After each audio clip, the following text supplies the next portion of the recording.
आसमान से बारिश नहीं थम रही और जमीन पर पैरों से घुटनों और घुटनों से गले तक आता पानी इंसान को रहने की जगह तक नहीं दे रहा। सैलाब में सांसें फंस गई हैं। तो मुल्क में मशरिक से मगरिब तक और शुमाल से जुनूब तक यही हाल बना हुआ है। हम आपके सामने 8 तस्वीरें रख रहे हैं। बिहार और आसाम के बाद बारिश अब महाराष्ट्र पर आफत बरसा रही है। मगरबी महाराष्ट्र में 1.5 लाख लोगों को शिफ्ट किया जा चुका है। रियासतों के कई हिस्सों में सैलाब जैसे हालात हैं, तो वहीं कर्नाटका में भी कृष्णा नदी की तुगयानी आफत खड़ी कर रही है। कर्नाटक में बारिश और बाढ़ से अब तक 7 लोगों की मौत हो चुकी है। कई जिलों में 2 दिन के लिए स्कूल कॉलेजेस की छुट्टी कर दी गई है। मध्य प्रदेश के 28 जिलों में तेज बारिश का अलर्ट है। सारी नदियां तुगयानी पर हैं। बिहार में कोसी का उफान थोड़ा थमा है, लेकिन जिंदगी मामूलात में होने में अभी काफी वक्त लगेगा। राजस्थान और गुजरात के भी कई हिस्सों में कहीं पर तेज तो कहीं रुक रुक कर बारिश हो रही है। निचले इलाकों में पानी से डूबे हुए हैं निचले इलाके। कई शहरों की रफ्तार थमी हुई है। ओडिशा में भी बारिश और सैलाब ने चैन सुकून सब छीन लिया है। बंगाल की खाड़ी में बने कम दबाव के इलाकों की वजह से ओडिशा से आंध्र प्रदेश तक लगातार बारिश हो रही है।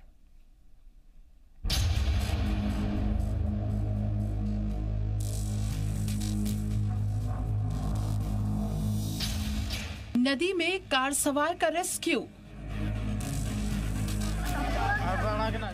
लहरों में फंसे मुसाफिरों को रेस्क्यू।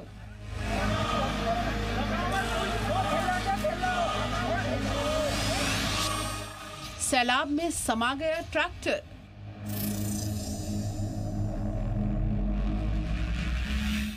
मंदिर में सैलाब की सनसनी।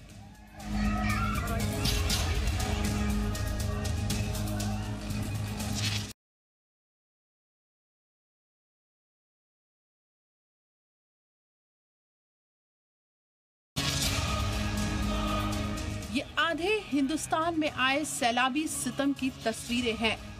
शहर शहर बस्ती बस्ती सैलाब का कहर है।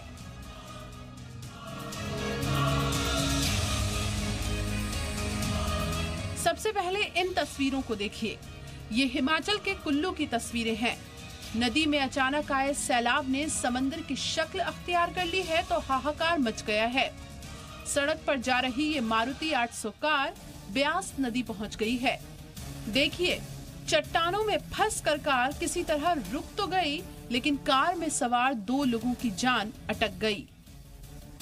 ये लोग किस तरह कार से निकलकर नदी के बीच इन चट्टानों तक पहुंचे? रेस्क्यू टीम ने करीब घंटे भर तक इंतजार किया, लेकिन लहरें थीं कि कम होने का नाम ही नहीं ले रही थी। बाद में रिवर राफ्टिंग टीम से राब्ता किया गया और फंसे लोगों को बाहर निकाला गया।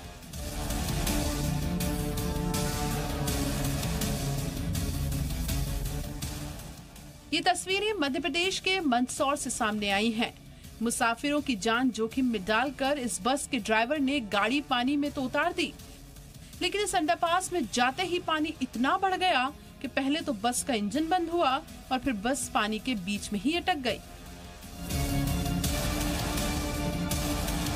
देखिए, पानी में बस आधे से ज्यादा डूब चुकी है। बाद में मुसाफिर यहाँ से निकलने का रास्ता तलाश रहे हैं। किसी तरह बस की छत पर पहुंचे और फिर वहां से ये लोग जोखिम उठाते हुए रेल पुल के ऊपर चढ़ने लगे।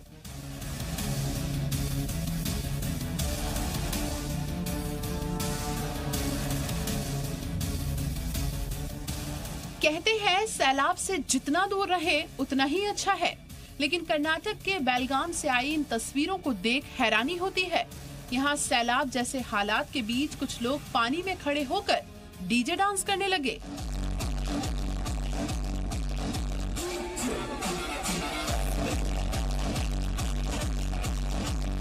देखिए, यहाँ लोगों की कमर तक पानी भरा है, लेकिन ऐसे माहौल में भी ये लोग मस्ती के मूड में झूम रहे हैं। जान जोखिम में डालकर सड़क पार करने की ये तस्वीर ओडिशा के मलकानगिरी की है। शदीद बारिश के बाद माझीगुड़ा में सड़क बह गई। सड़क के दोनों तरफ रस्सा बांधा गया। इंतजामिया की मौजूदगी में जान जोखिम में डालकर लोगों को रास्ता पार कराया जा रहा है। इसे कहते हैं आसमान से गिरे खजूर पर अटके। रेस्क्यू बोट के जरिए ये लोग सैलाब से बाहर निकलने की कोशिश कर रहे थे, लेकिन नेवी की ये बोट पानी की लहरों में संभल नहीं पाई और देखते ही देखते पलट गई। ये तस्वीरें महाराष्ट्र के कोल्हापुर की हैं। वीडियो में पूरा शहर पानी में डूबा नजर आ रहा है। यहाँ की सड़कें देखिए, तालाब की तरह लबालब हैं, लेकिन पानी की धार नदी की तरह बह रही है।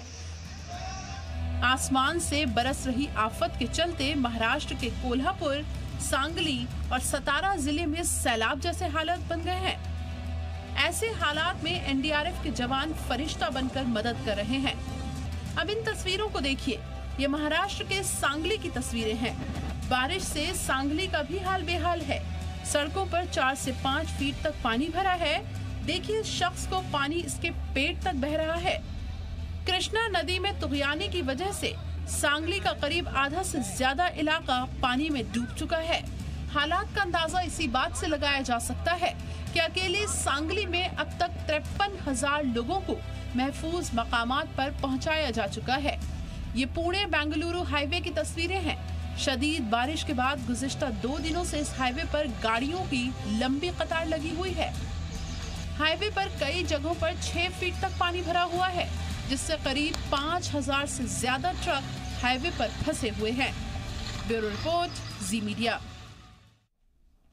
और कहां-कहां सैलाब का कहर है। बिहार के 19 जिलों में सैलाब का कहर है। बिहार में 1 करोड़ से ज्यादा लोग मुतासिर हैं। बिहार में करीब 500 लोगों की मौत अब तक हो गई है और उत्तर प्रदेश में 100 से ज्यादा लोगों की मौत हुई है। केरल, महाराष्ट्र, कर्नाटक समेत कई हिस्सों में सैलाब है। वायनाड में 2 दिन में 22 लोगों की जान जा चुकी है, तो केरल के 8 और कर्नाटक के 15 जिले बाढ़ की जद में है। मध्य प्रदेश की बात कर लेते हैं।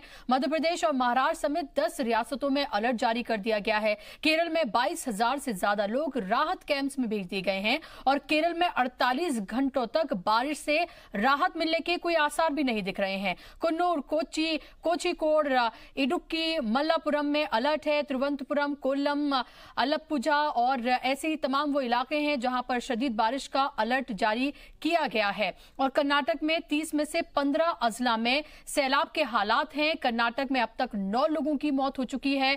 51 तहसीलों में 44,000 लोगों को महफूज मकामात पर पहुंचाया गया है।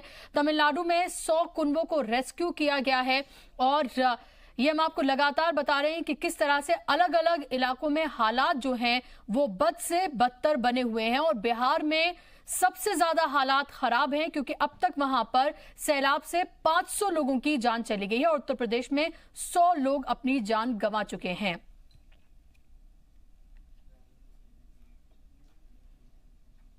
तो कौन है इसके लिए जिम्मेदार और क्यों नहीं हर साल ऐसे कदम उठाए जाते हैं जिससे इस तरह की नौबत ना आए? क्योंकि पहली बार नहीं हो रहा है, लगभग हर साल की यही स्थिति बनी हुई है। कभी कम तो कभी ज्यादा इसी तरह के हालात बने होते हैं। डैम का पानी छोड़ दिया जाता है, बिना बताए आसमान और जमीन दोनों से आफत बरसती है। इस पर बात करने के लिए मेरे साथ खास मेहमान जुड़ गए। इनका तारुफ मैं आपसे कराना चाहूंगी। महेश वर्मा साहब हैं मेरे साथ, बीजेपी के लीडर हैं, और इसी के साथ ही रत्नेश द्विवेदी हैं, पॉलिटिकल एनालिस्ट के तौर पर मेरे साथ जुड़ गए हैं। आप दोनों मेहमानों का बहुत बहुत इस्तकबाल है। महेश पलावत जी हैं, वेदर एक्सपर्ट है, मेरे साथ फोन लाइन पर जुड़ गए हैं। महेश जी, इस्तकबाल है आपका। आपसे मैं जानना चाहूंगी किस चीज को आप जिम्मेदार ठहराते हैं ये फिलहाल जो कुदरती आफत लगभग पूरे मुल्क पर आई हुई है? देखिए, हम तो वेदर फोरकास्टिंग में है, हमारी जो स्काईमेट है, तो बस यही है कि जो इस समय बारिश हो रही है केरल में, कर्नाटक में और महाराष्ट्र में, खास करके सांगली, सतारा, कोल्हापुर, साउथ मध्य महाराष्ट्र में heavy to very heavy rain हुई है। और पिछले 24 घंटों में मध्य प्रदेश में भी बहुत ज्यादा बारिश हुई है डिप्रेशन के कारण। तो जिम्मेदार तो ये है कि जो हमने इकोलॉजिकल डिसऑर्डर किया है, धीरे धीरे जो वेस्टर्न घाट्स को डिग्रेड किया है, वो इसका वो है, जिम्मेदार है। और रिवर बेड्स वगैरह में जो कंस्ट्रक्शन है ये भी इस चीज का जिम्मेदार है। लेकिन जो वेदर एक्टिविटी है ये भी इस साल एक्सेप्शनल ही हैवी हुई है, खास करके अगर आप बात करें मध्य प्रदेश की और साउथ मध्य महाराष्ट्र की, सांगली, सतारा, कोल्हापुर और जो नॉर्थ ईस्ट कर्नाटका है, इसमें लगातार पिछले 8 या 9 दिन से भारी बारिश हो रही है। और केरल में हालांकि पिछले 2 दिनों से ही भारी बारिश हुई है, लेकिन 2 दिनों की भारी बारिश ने ही पूरी तबाही मचा दी है। जी महेश जी, क्या लग रहा है आगे आने वाले दिन और किस तरह से गुजर सकते हैं? क्या लग रहा है कोई राहत मिलने वाली है या फिर नहीं? देखिए, ये जो केरल की बारिश है ये अगले 24 घंटे यानी आज और कल हैवी रेन रहेगी। उसके बाद धीरे धीरे इसमें रिडक्शन होगा यानी कि कमी आएगी और 2 दिन बाद इसमें अच्छी राहत मिलने की संभावना है। और जो मध्य महाराष्ट्र है इस इलाके में आज के बाद से ही बारिश में कमी आनी शुरू हो जाएगी। कर्नाटका में भी कल से कमी आनी शुरू हो जाएगी यानी कि वेस्टर्न घाट जितने भी वेस्ट कोस्ट है, आपका कोकण, गोवा, कोस्टल कर्नाटका, केरला, ये सारे इलाके में 24 से 48 घंटे के बाद काफी भारी कमी आएगी, जिससे कि धीरे धीरे इस इलाके को राहत मिलेगी। मध्य प्रदेश में ऑलरेडी बारिश कम हो गई है क्योंकि डिप्रेशन अब गुजरात की तरफ बढ़ गया है। मध्य प्रदेश के वेस्टर्न डिस्ट्रिक्ट्स में बारिश रहेगी। आज गुजरात के कई इलाकों में भारी बारिश होगी और कल से इस इलाके में भी वेदर एक्टिविटी कम हो जाएगी। तो हम कह सकते हैं कि 24 से 48 घंटों के बाद लगभग पूरे हिंदुस्तान में भारी कमी आएगी वर्षा में और धीरे धीरे जो रेन बेल्ट है वो नॉर्थ की तरफ शिफ्ट हो जाएगी। क्या आप किसी तरह का इसमें, हालांकि आप एक वेदर एक्सपर्ट के तौर पर जुड़े, लेकिन क्या आप किसी तरह का मिसमैनेजमेंट भी आप देखते हैं? क्योंकि कमोबेश इसी तरह की हम ये देखते हैं कि कंडीशन हर साल देखने को मिलती है। इस बार बारिश अंदाजे से कुछ ज्यादा कुछ इलाकों में हुई है, लेकिन उसके लिए भी तो तैयार रहना चाहिए हुकूमतों को। जी हाँ, ये जिस तरह की बारिश अब होने लगी है, एक्सट्रीम वेदर इवेंट बढ़ने वाले हैं। पिछले कुछ सालों से हम देख रहे हैं कि जो बारिश 4 या 5 दिन में होती थी वो कुछ ही घंटों में हो जाती है। तो इस तरह के एक्सट्रीम वेदर इवेंट बढ़ेंगे और जो भी हम एनवायरनमेंट के साथ छेड़छाड़ कर रहे हैं उसको अगर रोकें तभी जाके कुछ होगा। क्योंकि जितने भी हमने डिफॉरेस्टेशन किया है, जंगलात काटे हैं, ग्रीन कवर को डिप्लीट किया है, उसको जब तक रेस्टोर नहीं करेंगे तब तक ये स्थिति में सुधार नहीं होगा और एक्सट्रीम वेदर इवेंट भी धीरे धीरे तभी कम होंगे जब हम प्लांटेशन दोबारा करें और जो रिवर बेड्स वगैरह है जहां पर हमने कंस्ट्रक्शन किया उनको हटा करके जो नेचुरल फ्लो है वाटर का वही अगर रेस्टोर करेंगे तभी कुछ होगा। नहीं तो वो अपना कोर्स बदलेगी नदियां और जो आपके टाउन है और सिटीज है उसको इंडेंटेशन करेगी। महेश जी, मेरा आपसे आखिरी सवाल ये है कि हम ये देख रहे हैं कि एक्सट्रीम वेदर्स देखने को मिल रहे हैं। यहाँ तो बिल्कुल सूखा होता है या फिर उन्हीं इलाकों में इस तरह की बारिश होती है कि वो सैलाब जैसे, बाढ़ जैसे हालात जो है वो पैदा हो जाते हैं। आप क्या सजेस्ट करेंगे कि क्या करना चाहिए दरअसल सरकारों को, क्योंकि ये कंडीशन जो है हर साल और ज्यादा बद से बदतर होती जा रही है? देखिए, जो हमने पिछले अगर 8-10 सालों में देखें तो ये इस तरह के एक्सट्रीम वेदर इवेंट बढ़ते ही चले जा रहे हैं। तूफान भी ज्यादा जोर पकड़ते हैं, उसी तरह से हैवी रेन होती है या एकदम ड्रॉट हो जाता है, हीट वेव बढ़ रही है, कोल्ड वेव बढ़ रही है। तो जब तक हम अपना एनवायरनमेंट को दोबारा रेस्टोर नहीं करेंगे यानी कि प्लांटेशन नहीं करेंगे, जो बैरन लैंड है उसको नहीं प्लांट ज्यादा उगाएंगे, कम से कम 5 करोड़ पेड़ हमें लगाने पड़ेंगे और उसको लगाने में टाइम लगेगा और लगाने के बाद उसको रेस्टोरेशन मतलब उसको मेंटेन भी करना पड़ेगा क्योंकि उसमें से 40% लगभग जो भी हम प्लांटेशन करते हैं वो खत्म हो जाता है, डिस्ट्रॉय हो जाता है। तो उसको मेंटेन करना पड़ेगा। इसको अभी से अगर हम शुरुआत करेंगे तो कम से कम अगले 5 सालों में ये धीरे धीरे रेस्टोर हो पाएगी चीजें और मौसम फिर से बदलने लगेगा। बहुत शुक्रिया महेश जी इस तफसीली जानकारी के लिए। जाहिर सी बात है कि जिस तरह के वेदर, एक्सट्रीम वेदर्स हम ये देख रहे हैं वो तो जिम्मेदार हैं ही, लेकिन उसके साथ साथ हुकूमतें भी उतनी जिम्मेदार हैं क्योंकि जिस तरह के निजाम किए जाने चाहिए वो कहीं से भी देखने को नहीं मिलते हैं। महेश जी, मेरा सवाल आपसे ये है कि क्या ये सरकार की प्रायोरिटीज में है भी? क्योंकि 500 लोगों की बिहार में जान चली गई, 100 लोगों की उत्तर प्रदेश में जान चली गई, गुजरात, महाराष्ट्र, केरल, कर्नाटका, लगभग हम ये देखें कि 70% से ज्यादा जो मुल्क का हिस्सा है वो फिलहाल बाढ़ की चपेट में है। मोदी सरकार की प्राथमिकता में तो सबसे ऊपर है, इसी की मतलब इसका प्रमाण, और आप इसका अगर कहीं कोई मिसाल देखेंगी तो एक जल शक्ति मंत्रालय का गठन जो है पहली बार इस देश में हुआ है और ये बहुत पहले होना चाहिए। बुशरा जी, 15,000 मिलीमीटर पर बारिश जो है औसतन हर साल जो है भारतवर्ष में हर एक जगह पे होती है। कहीं 6 महीने होती है, कहीं 3 महीने होती है, कहीं 2 महीने होती है। 70 साल में इसका मिसमैनेजमेंट ये हुआ कि जो भी सरकार आई उसने अपनी पॉलिटिकल हिसाब से सारी चीज़ों को देखा, समझा और उस चीज़ को हमेशा उपेक्षित रखा। उसका परिणाम ये हुआ कि देश के लगभग 40 लाख तालाब, जिसमें कुएं भी हैं, तालाब भी हैं, गड्ढे हैं, जो इन बरसात के पानियों को रोकते थे, वो भर गए या उन पे अतिक्रमण हो गया। तो सबसे पहले तो ये जरूरत थी कि आपको ये मैनेजमेंट देना चाहिए था। ये प्रकृति है, इसका जो है पानी, हवा और महेश जी, आग, इन सब चीजों का प्रबंधन आप मुझे बताइए, गुजरात में तो लंबे वक्त से आपकी सरकार है ना, देखिए गुजरात में तो आपकी सरकार है ना, अगर आप, क्योंकि आप पिछली सरकारों को कटघरे में खड़ा कर रहे हैं, मैं किसी सरकार की बात ही नहीं कर रही यहाँ पर। सरकार की देखिए, ये सरकार जो है, कोई भी सरकार है, उसकी प्राथमिकता की मैं बात कर रहा हूँ। मैं बुशरा जी आपसे प्राथमिकता की बात की, मैंने किसी भी सरकार को ये नहीं कहा कि ये गलत है और वो सही है। प्राथमिकता जिसकी होगी वो जरूर उस पर ध्यान देगा। हम गुजरात में थे, नर्मदा नदी पे हमने तट बनाया, नर्मदा नदी का पानी आज वहाँ जो बाढ़ की स्थिति थी, वो बाढ़ की स्थिति से कम 12,000 गांव जो हर साल प्रभावित होते थे, उससे हमने उसको बचा लिया है।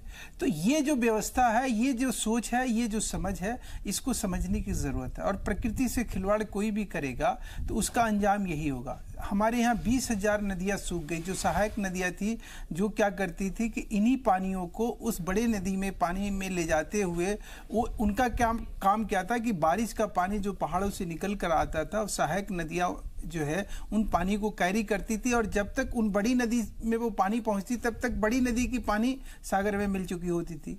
तो ये जो एक मैनेजमेंट, जो ये डिसकंटिन्यूएशन हुआ, ये नदियां सूख गई। वो सूखी कहाँ से? सूखने का वजह था कि पेड़ पौधे काट दिए गए।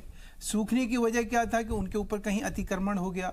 एक तो ये कारण हो गया। दूसरा प्लांटेशन के लिए दूसरा आप देखिए क्या किया जा रहा है हुकूमत की तरफ से। दूसरा एक आपको छोटा सा एग्जांपल देता हूं कि देखिए, दिल्ली शहर में आपने क्या किया कि लगभग 5,000 से ऊपर अनऑथराइज्ड कॉलोनियां डेवलप कर दी। अब क्या है कि वहां पे आप दिल्ली में देखिए, अगर जम के बारिश एक हफ्ते हो जाए तो ये बॉम्बे से भी बुरा हाल यहाँ का हो जाएगा। और यहाँ की सरकार जो है वो पॉलिटिकली चीजों को जिमिक बना के रखती है। अब पॉलिटिकल हिसाब से अगर आप इस प्रकृति को भी डील करोगे, आप ये बताइए, मुंबई के लिए क्या बोलेंगे आप? वहां तो आपकी हुकूमत है, मुंबई के लिए आप क्या बोलेंगे? आप नहीं मानेंगे कि बीएमसी करप्ट है? आपको नहीं लगता कि वहां पर जिस तरह के हालात बने हुए हैं, जो तमाम निकासी का सिस्टम वहां पर होना चाहिए था वो नहीं हुआ? जरा सी बारिश होती है मुंबई में तो आप ये देखें कि सड़कें बिल्कुल जाम हो जाती हैं, लोगों का आना जाना मुश्किल हो जाता है, स्कूल कॉलेजेस दफ्तर बंद हो जाते हैं। बिल्कुल आपका कंसर्न जायज है, लेकिन किसी भी सिस्टम को, आपको मैं बताऊं कि दुबई में कोई सीवर सिस्टम नहीं है। अगर वहां किसी दिन बारिश हो जाए तो दुबई कोलैप्स कर जाएगा। भाई हम अपने मुल्क की बात कर रहे हैं। मैं उसका एग्जांपल इसलिए, मैं एग्जांपल, मुंबई एक ऐसा शहर है जिसको बने हुए 200 साल से ऊपर हो गए। उसकी जो व्यवस्था है और उस व्यवस्था को जो चलाने वाले लोग हैं, आज आप सीवर की वहां अगर कोई दुरुस्त भी करिए तो कम से कम 10 साल लगेगा उसको दुरुस्त करने में। मैं कह रहा हूं कि वहां जो ये सरकार, नहीं, लोकल बीएमसी में अभी तक सत्ता में जो 55 साल लोग रहे, उनसे हम सवाल नहीं पूछ सकते हैं। अभी ये अब उनके ऊपर हम सवाल भी, उन्होंने तो जो गलत करना था वो कर गए बीएमसी के साथ। अब ये हमारी ड्यूटी बनती है कि हम बीएमसी में जो बीएमसी कर सकती है उसके लिए हम प्लानिंग करें। लेकिन मैं फिर आपको यहां बता रहा हूं, बीएमसी जो आप कह रहे हैं, बॉम्बे म्युनिसिपल कॉर्पोरेशन जो है वो एक जो है फैसिलिटेशन एजेंसी है। उसके ऊपर आप सिर्फ ये सोचेंगी कि वो सीवर का काम अपने से कर देंगी या उनके पास टेक्नोलॉजी होगी, ऐसा कुछ नहीं है। अब तो ये जैसे एक अपार्टमेंट होता है ना, सुनिए, तो सालों में आपकी और शिवसेना की हुकूमत है, तो अब तो आप ये नहीं कह सकते ना कि तालमेल वहां पर नहीं बैठ रहा है। मैं कुछ और समझाना चाह रहा हूँ आपको। आप किसी के ऊपर भी, मैं फिर वही सरकार के, या महाराष्ट्र में बीजेपी की गवर्नमेंट है ना, बीजेपी शिवसेना गवर्नमेंट है, मैं ये बात मानता हूँ कि सरकार की प्राथमिकता में ऐसी प्राकृतिक आपदाओं को सर्वोपरि रखना चाहिए। या वो उत्तराखंड की बात हो, या वो कहीं महाराष्ट्र की बात हो, या वो असम की बात हो, या वो बिहार की बात हो। हमारा ये कहना है कि हमने अगर एक साल में हम उनको बचाने के लिए आयुष्मान चलाते हैं, हम उनको उनके गरीबी और शिक्षा और स्वास्थ्य के लिए सोचते हैं, और पता चलता है कि एक दिन प्राकृतिक आपदा आई और लाखों जान जो है स्वाहा हो गया, तो ये बहुत बड़ी चिंता की बात है। और उसके ऊपर हमें बारीकी से सोचना भी चाहिए। जो बेस्ट टेक्नोलॉजी है, आज देखिए जो दर्द था इजराइल में, वही उन लोगों ने दवा बना लिया। वहां पानी जो है उनके लिए प्रलय था, और उसी पानी में आज वो प्याज उगाते हैं, आज धान उगाते हैं। तो यहाँ पानी मैनेजमेंट, वाटर मैनेजमेंट, और इसी को ध्यान में रखते हुए हमारे आदरणीय प्रधानमंत्री जी का जो सोच था, समझ था, वो ये था कि पावर जल शक्ति मंत्रालय बनाया जाए। पूरे देश में एक नेशनल पावर वाटर ग्रिड हम तैयार करेंगे, और उसके जरिए नदियों का मैनेजमेंट, तालाबों का मैनेजमेंट, कुओं का सफाई के लिए बनाया गया था। कितनी सफाई हुई वो भी सबको पता है। गंगा की सफाई के लिए भी अलग से मंत्रालय बनाया गया था। हाँ, मैं अभी भी आप उसमें भी करेक्ट आपको कर दूं। देखिए, गंगा की सफाई जो है, आप अगर ये सोचती हैं कि वो डे बाय डे कोई अपडेट करे तो ये पॉसिबल नहीं है। गंगा जो है मैली करने में 100 साल लोगों ने लगाया, और आप ये समझ रही हैं कि आज वो 5 या 6 साल में वो एकदम निर्मल हो जाएं, और वो भी उन लोगों के जिनके निर्मल हृदय ही नहीं है। गंगा को पावन पवित्र मानने वाले भी उसको गंदा करते हैं। तो मेरा अपना मानना है कि कम से कम इतना तो हम अवेयरनेस लाएं लोगों के जरिए कि गंगा साफ हो, अविरल हो, और उसकी निर्मल पानी सबको मिले। रत्नेश जी, मुझे बताइए कि फिलहाल ये जो हालात बने हुए हैं, कुदरती आफत तो है ही, लेकिन आपको नहीं लगता कि अगर जमीन से उस तरह से इसका मैनेजमेंट किया जाता, कहां से किस जगह से कितना पानी छोड़ा जाना है, कौन सी जगहें कितना पानी लेने के लिए काबिल हैं, क्या इन सब चीजों को नहीं देखना चाहिए? जब आफत इतनी बढ़ जाती है तो फिर कहा जाता है कि बिना कहे किसी भी डैम से पानी नहीं छोड़ा जाएगा। यही बात पहले क्यों नहीं कही जाती है सरकारों की तरफ से? बिल्कुल, देखिए हमें भौगोलिक स्थिति पे निगाह 3-4 चीजें हैं। एक तो आपके जो पूर्ववर्ती जो फोनों पे थे सज्जन, मैं उनकी बात एक हुई, एक जो वर्मा जी ने कही, और एक आपसे मैं बहुत ताल्लुक रख रहा हूं कि जो मिसमैनेजमेंट है। देखिए, मैं ये नहीं कह रहा हूं कि इस सरकार ने ये किया, उस सरकार ने वो किया, इस सरकार ने ये नहीं किया, उस सरकार ने वो नहीं किया। कई सारे फैक्टर्स आते हैं जब किसी भी तरह की डिजास्टर होती है, चाहे वो फ्लड हो, चाहे वो ड्रॉट हो, चाहे वो अर्थक्वेक हो। हमें कई लेवल्स पे और कई फैक्टर्स को हैंडल करना पड़ता है, और डिजास्टर मैनेजमेंट अपने आप में बहुत बड़ा साइंस है, जो हमारे यहाँ किस स्टेज पे है इसका आपको उदाहरण दिख जा रहा है यहाँ पे। क्योंकि क्विक रिस्पांस टीम जो होती है, जो डिजास्टर मैनेजमेंट की या एनडीआरएफ की, उसका भी एक बहुत बड़ा रोल होता है। और मिसमैनेजमेंट, जैसे आपने कहा कि कई जगहों पे रिसोर्सेज नहीं है, या जो म्यूनिसिपैलिटी कॉरपोरेशन है, या जो विलेज गांव की ग्राम सभाएं हैं, वहां पे जो मैनेजमेंट के लिए बहुत सारा पैसा जाता है सरकार की तरफ से, वो सही तरह से उपयोग में नहीं। आप देखिए छोटे छोटे शहरों में, और जैसे आप बिहार की बात कर रही हैं, 500 लोग मारे गए, उत्तर प्रदेश में 100 लोगों की जान गई। तो ऐसा इसलिए होता है कि नदियों पे जो मैनेजमेंट है, जैसे आपने कहा कि पानी कब छोड़ा जाना है, कब रोकना है, इसको पहले से 3 स्टेजेस जो इसकी होती हैं कि डिजास्टर होने के पहले हमें अवेयर करना पब्लिक को, और अपने रिसोर्सेज को जो उसको कंट्रोल कर सकते हैं उनको सही तरीके से मैनेज करना, डिजास्टर के दौरान क्विक रिस्पांस देना, ये दूसरा सबसे बड़ा फैक्टर है, और डिजास्टर के प्रभाव खत्म होने के बाद उनको रिलीफ वर्क पहुंचाना, ये तीसरा स्टेप है। इसीलिए जब हम डिजास्टर मैनेजमेंट पढ़ाते हैं तो एक चीज और ध्यान रखिए, मीडिया बहुत ही पॉजिटिव रोल प्ले करता है और करता आया है शुरू से। आप देखिए जिस तरह टीवी चैनल्स आपके हों या और भी चैनल है, वो रत्नेश जी, ये इतनी ड्राई डिबेट शायद कोई करता भी नहीं है, ये हमारे चैनल है और जी मीडिया ही है, तो रिस्पांसिबल जिसने इस पर बात तारीफ के काबिल हैं। वरना कोई और इस पर बात भी नहीं करना चाहता। उस तरह से पेपर पढ़ा था, role of media in disaster management, जिसमें मीडिया का रोल इतना पॉजिटिव है। आप देखिए इस चीजों को, जहां आप मीडिया एक्टिविज्म, आप इसको मीडिया एक्टिविज्म में भी ले सकती हैं कि आपके कई सारी न्यूज को देख के जो गवर्नमेंट मशीनरी है उनको इंफॉर्मेशन मिलती है, क्योंकि वो बहुत जगह नहीं पहुंच पाते, और वो इस हिसाब से क्विक रिस्पांस देते हैं, और गवर्नमेंट उस हिसाब से अपनी प्लानिंग करती है, अपनी स्कीम बनाती है। तो बहुत बड़ा रोल है मीडिया का। लेकिन जो मैंने 3 स्टेजेस कहे कि एक तो जो डिजास्टर होने के पहले हमें अपने रिसोर्सेज को मैनेज करना होता है। देखिए, मैं फिर, आप बुरा मत मानिएगा वर्मा जी, मैं किसी गवर्नमेंट का नाम नहीं ले रहा हूं, हो सकता है बहुत संभव है इस गवर्नमेंट ने बहुत काम किए हों, लेकिन जो मिसमैनेजमेंट और करप्शन की वजह से सही तरीके से उसका उपयोग नहीं किया गया, नालियां ठीक नहीं करी गई, बांध सही तरीके से। ब्रेक पे जाऊं, मैं एक बात कहना चाहूंगी कि आज एक तस्वीर आई जिसने वाकई में मेरी आंखों में बिल्कुल आंसू ला दिए, क्योंकि एक मां के तौर पर भी, एक इंसान के तौर पर भी मैंने वो जो तस्वीर देखी, वो महाराष्ट्र की तस्वीर थी, जहां पर एक मां अपने बच्चे को अपने हाथ में इस तरह से दबाए हुए थी पूरी तरीके से, ना उसने अपने बच्चे को छोड़ा, क्योंकि उसे लग रहा था कहीं ना कहीं से वो उसे बचा लेगी, और ना वो बच पाई, ना बच्चा ही बच पाया। लेकिन आखिरी दम तक, यानी मरने तक भी उसके हाथ में उसका बच्चा जो है वो इसी तरह से महफूज रहा, और लेकिन उसने अपनी सांसें गंवा दी। तो आप ये देखें कि ये तमाम चीजें जो कहर हैं वो किस तरह से बर्पा हो रहे हैं और किस तरह से लोगों की जान लील रहे हैं, इस पर सरकार को सच में सोचने की जरूरत है।